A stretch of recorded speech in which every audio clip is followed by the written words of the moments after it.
Milan Skriniar, Inter o PSG? Il gigante slovacco è una delle priorità dei parigini e l'Inter in questo momento sta aspettando l'eventuale rilancio appunto del PSG e purtroppo il nome di Skriniar è uno dei più caldi nel mercato interista, nel mercato in uscita ovviamente, perché in entrata si parla di tanti altri nomi anche molto pesanti, uno su tutti Romelu Lukaku, ma non solo.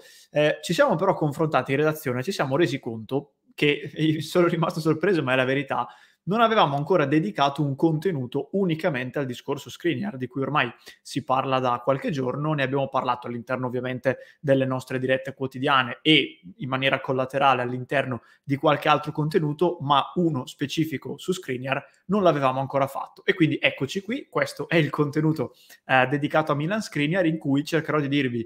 in particolare in base alla mia opinione, il giudizio che do della questione Skriniar, al netto del fatto che l'operazione non è assolutamente ancora conclusa e non è assolutamente detto che Skriniar lasci effettivamente l'Inter, nonostante siano già cominciate le voci secondo cui la trattativa è già fatta, tutto già a posto e verrà ufficializzato prossimamente. A noi non risulta questo, ci risulta che il Paris Saint-Germain debba ancora rilanciare con un'offerta che davvero possa soddisfare l'Inter, però sicuramente l'interesse c'è, è concreto, esiste e c'è purtroppo da aver paura, perché quando si muove un club così ricco e così disponibile a spendere come il PSG è evidente che il pericolo è molto grande. Quindi in questo contenuto vi dirò la mia opinione sulla questione Skriniar e sulla questione relativa all'ipotesi che appunto Skriniar lasci l'Inter con tutto quello che ne consegue. Andiamo quindi nel tema, prima però come sempre vi invito a lasciare un mi piace al contenuto e ad iscrivervi al canale se ancora non lo avete fatto, così non vi perdete le dirette e tutti i contenuti che vi portiamo quotidianamente. Allora, io mi sono segnato tante cose, vi dirò, sarà un contenuto molto emotivo, tra virgolette, perché ci sono chiaramente dei dati di fatto da cui voglio partire, però quando mi si tocca Milan Skriniar, personalmente, ma penso che valga anche per molti di voi, si toccano le corde dell'emotività più che della razionalità e quindi anche in questo caso probabilmente daremo un po' più e darò un po' più spazio appunto al sentimento. Vi dico giusto 2 o 3 cose anche per contestualizzare. Abbiamo capito ormai sostanzialmente che l'Inter molto probabilmente dovrà far partire un big, quindi dovrà fare una cessione pesante. Non è a quanto pare l'unico modo in assoluto, in senso letterale, per raggiungere gli obiettivi economici imposti dalla proprietà, però è sicuramente il modo più sicuro e più veloce, perché banalmente ti basta una cessione di un giocatore e di fatto hai già grosso modo coperto le tue esigenze, cosa che invece puntando su gli esuberi, i giovani, eccetera, richiede un lavoro molto più certosino e molto più lungo. Quindi questo è il punto di partenza. È altrettanto evidente che i super big della rosa, che sono di fatto diciamo 5, però uno che è Brozovic è quello un po' più fuori mercato, visto che ha appena rinnovato, i super big sono quelli più richiesti e di maggior valore. Quindi a prescindere dal nome che poi eventualmente verrà ceduto, rimane comunque un qualcosa di molto doloroso a prescindere e non a caso l'episodio e la vicenda Bastoni, che è durata una decina di giorni, forse anche meno, ce lo ha dimostrato. Abbiamo vissuto dei giorni in cui ci sembrava già fatto tutto per Bastoni, eravamo qui giustamente dispiaciuti, adesso quella pista si è raffreddata e si è aperto il fronte Skriniar. Quindi che sia Skriniar, che sia Bastoni, che sia Barella o che sia Lautaro Martinez, poi chiaramente ognuno ha le sue preferenze, però sarebbe comunque una cessione molto dolorosa. E poi va anche detto, questo devo dirlo sinceramente, che 80 milioni, che è la cifra di cui si parla, per un difensore, peraltro formalmente in scadenza nel 2023, sappiamo che Skriniar comunque rinnoverebbe, però formalmente è ancora un giocatore il cui contratto scade fra un anno, 80 milioni sono tantissimi soldi. Pensate che se Skriniar dovesse davvero partire a questa cifra, sarebbe in assoluto il quarto difensore più pagato della storia, dopo Van Dijk del Liverpool, De Ligt della Juventus e Maguire del Manchester United. E voi giustamente potrete dire, non ce n'è uno più forte di Skriniar o eventualmente il solo Van Dijk. Sono d'accordo con voi, però purtroppo il calciomercato spesso prende delle vie davvero incredibili. Detto tutto questo, io ho un però scritto grande come una casa sulla fronte, perché queste sono le premesse e sono le premesse logiche e le premesse concrete. Però,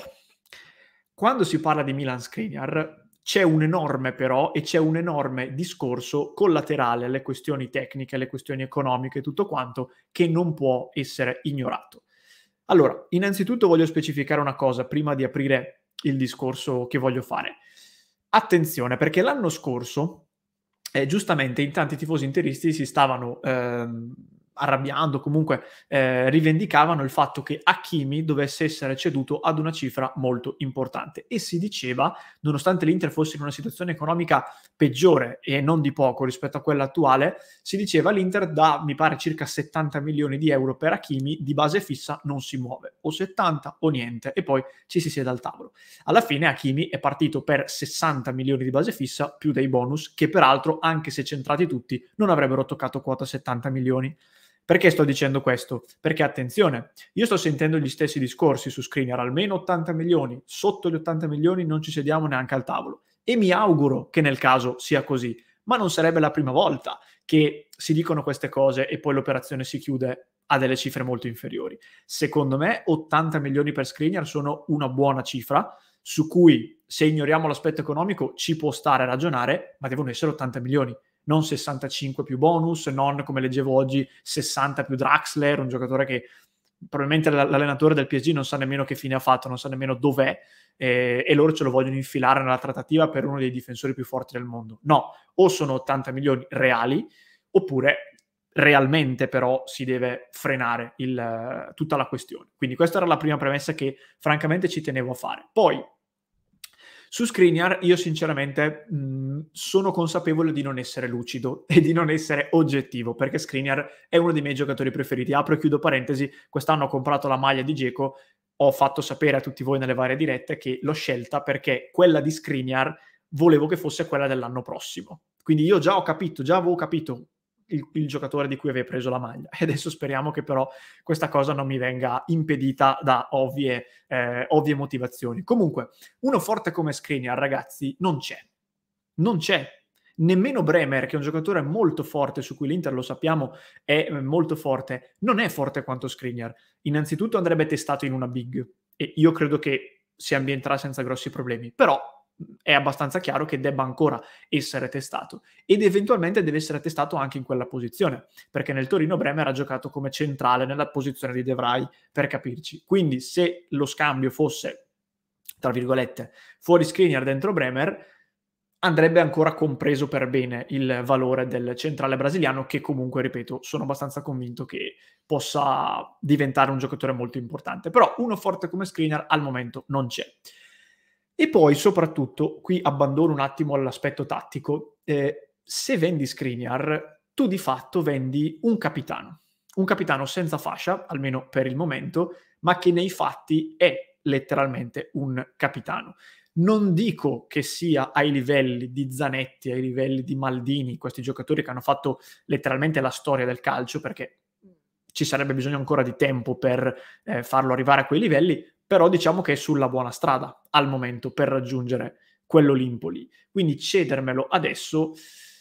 da un lato si può dire è il segno del calcio di oggi. Il calcio del passato questi giocatori non avrebbe portato, diciamo, il club non li avrebbe mollati, non li avrebbe ceduti. Nel calcio di oggi queste bandiere non esistono più. Posso capire, però è una cosa molto seria e molto dolorosa dal mio punto di vista. E poi, a livello di squadra, privarti di Skriniar significa privarti di quella leadership e di quell'interismo, che può sembrare un discorso teorico, un discorso anche inutile per certi versi, ma secondo me non lo è, che è fondamentale per qualsiasi squadra. Io ho fatto questo ragionamento e ho paragonato la leadership che ha Skriniar e che ha qualche altro singolo dell'Inter alla leadership e in quel caso alla Juventinità, e mi perdonerete se cito proprio la Juventus, che aveva la Juventus di Marotta, la Juventus della famosa BBC, Barzagli, Bonucci, Chiellini. Poteva cambiare chiunque, poteva andare via Pogba, andare via Vidal, andare via Tevez, quello che poi è successo, ma mantenere la BBC in difesa più Buffon, quindi la BBBC, diciamo così, era una garanzia di vittorie, ed è stata di fatto la garanzia, la pietra miliare su cui si è fondata la Juve del ciclo di questi quasi 10 anni di successi. Io non lo so, chiaramente non ho la controprova del fatto che se almeno uno di questi fosse stato ceduto la Juve avrebbe smesso di vincere, però mi pare di aver notato, seguendo il calcio in tutti questi anni, che da quel punto di vista c'era la volontà di toccare chiunque, ma non quei tre. Chiaramente le esigenze economiche, le situazioni societarie erano diverse, su questo siamo d'accordo, però quello è stato un punto fermo della Juventus di Marotta. E poi attenzione, perché quando tu vivi, dal mio punto di vista perlomeno, delle fasi difficili, delle fasi in cui magari i risultati non arrivano, in cui sei più nervoso, sei meno fluido nel gioco, e noi l'abbiamo vissuta quest'anno, non è una novità, da gennaio a febbraio inoltrato. Quando non funzionano più le giocate tecniche, quando non funziona più il bel gioco, ti devi aggrappare a qualcosa, e questi giocatori come Milan Skriniar, con la loro leadership, col loro valore morale, sono proprio, secondo me, gli appigli a cui vai ad appenderti per uscire dalla burrasca, diciamo così. Se tu ti privi anche di questi, il rischio è che i cali tecnici diventino anche cali psicologici al 100%, e il rischio è di incartarti su te stesso e non uscirne più. Anche qui non avremo la controprova. Resto convinto, e lo dicono i numeri, che se l'Inter dell'anno scorso, nella fase negativa della stagione, non avesse avuto Skriniar, Perisic e ci aggiungo anche Dumfries, che so che può sembrare il terzo incomodo un po' strano, ma anche Dumfries ha dimostrato questo, avrebbe fatto probabilmente ancora peggio di quanto non ha fatto in quella fase di inizio anno, perché questi tre sono stati gli unici giocatori che in quel momento hanno mantenuto lucidità mentale e grandissima forza dal punto di vista, come dicevo, della leadership, e hanno trascinato l'Inter al di fuori di quel periodo. Io ricordo bene di aver dato in quella fase voti positivi sempre solamente a questi tre, e ripetevamo sempre, hanno una forza mentale, una lucidità che in questo momento altri, che pur avendo fatto bene nei mesi precedenti, non stanno dimostrando. Quindi privarti di questi giocatori può essere un pericolo anche in quella situazione. E poi l'ultimo aspetto che voglio dirvi, che è l'ultimo non per importanza, ma è semplicemente l'ultimo che mi ero segnato, ed è il fatto che privarsi di Skriniar è davvero un brutto segnale in assoluto, perché l'abbiamo capito, Skriniar è un giocatore che avrebbe avuto totale sarebbe stato completamente disposto a legarsi a vita all'Inter, a rinnovare ancora una volta il suo contratto a delle cifre che francamente per un giocatore così forte sono anche estremamente a buon mercato, perché si parla di 5 milioni netti circa. Ci sono giocatori che dopo una o due annate di quel livello lì, o forse anche meno, vanno a chiedere la luna. Skriniar non lo ha fatto, e lo scorso rinnovo lo ha fatto cacciando il suo procuratore, perché avevano avuto dei diverbi, diciamo, in termini proprio di pretese, di richieste meglio, nei confronti dell'Inter. Privarti di un giocatore che ha dimostrato questo attaccamento e questa disponibilità a legarti a te, a rinnovare il contratto e a rimanere quindi un punto forte della tua squadra e della tua difesa, forse fatico a spiegarvelo a parole, ma è un brutto segnale. Cioè, mi dà la sensazione che a questo punto valga tutto, che i valori, che nel calcio di oggi magari sono meno importanti, lo dicevo anche poco fa, però ancora esistono in certi singoli, in certe situazioni, non valgano più nemmeno quelli. Cioè, se si è disposti sull'altare delle esigenze economiche, che comunque ci sono, quindi quelle cioè, vanno comunque perseguite e sono degli obiettivi che vanno centrati, però se su quell'altare lì sei disponibile a privarti anche di giocatori che hanno questi valori e questo spessore morale, la sensazione che mi dai è che davvero valga tutto, e io non vorrei personalmente che valga tutto nel mondo del calcio. Siamo passati da un calcio in cui questi valori erano uno dei punti fondamentali, il calcio, dicevo prima, degli Zanetti, dei Maldini, eccetera, ad un calcio in cui sono rimasti una piccola nicchia, sono rimasti in una percentuale molto,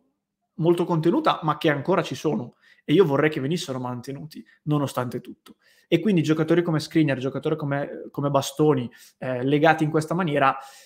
ripeto, capisco tutte le esigenze economiche, però io farei di tutto per trattenerli. Devo rinunciare a degli acquisti, devo rinunciare, sparo a caso, al ritorno di Lukaku, all'arrivo di Bremer, io ci rinuncio senza problemi. Io, pur di mantenere Skriniar e Bastoni, che sono i miei due riferimenti, io ci rinuncio a questi giocatori qui, non è un problema, perché alla fine sono sicuro che nei momenti di difficoltà, nei momenti in cui i loro valori devono venire fuori e servono, se li hai lo noti, se non li hai ne noti la differenza in negativo, e quindi io sarei serenamente disposto a rinunciare a qualcosa sul mercato in entrata pur di mantenere i nostri leader, appunto. Ragazzi, sono andato un po' a braccio, sono andato un po', come dicevo all'inizio del contenuto, a trasmettervi più che altro l'aspetto emotivo, l'aspetto da tifoso nei confronti di questa situazione, di questa trattativa di mercato, quindi spero di essere stato chiaro e spero di avervi trasmesso nella maniera corretta quello che volevo dirvi. Mi raccomando, vi ricordo ancora una volta, un mi piace al contenuto, un'iscrizione al canale, fatemi sapere soprattutto nei commenti come la pensate, discutiamone sempre con i nostri toni come sempre molto civili e contenuti, fatemi sapere quindi nei commenti. Vi ricordo poi che se volete sostenere il nostro progetto potete abbonarvi su www.passioneinter.club, nel club di Passione Inter, nelle nostre chat stiamo discutendo a lungo anche del tema Skriniar, quindi è ovviamente uno dei temi più caldi. Vi aspettiamo nel club se vi fa piacere. Ed infine vi ricordo, se mi stai seguendo in podcast, ti lascio in descrizione il link per l'episodio di ieri in cui abbiamo parlato dei 3 motivi per il sì e i 3 motivi per il no al ritorno di Romelu Lukaku, che è l'altro nome caldissimo del mercato dell'Inter attuale. Se invece mi stai seguendo su YouTube, guarda qui alla mia destra, ti comparirà il link per quel contenuto, clicca e fammi sapere che ne pensi.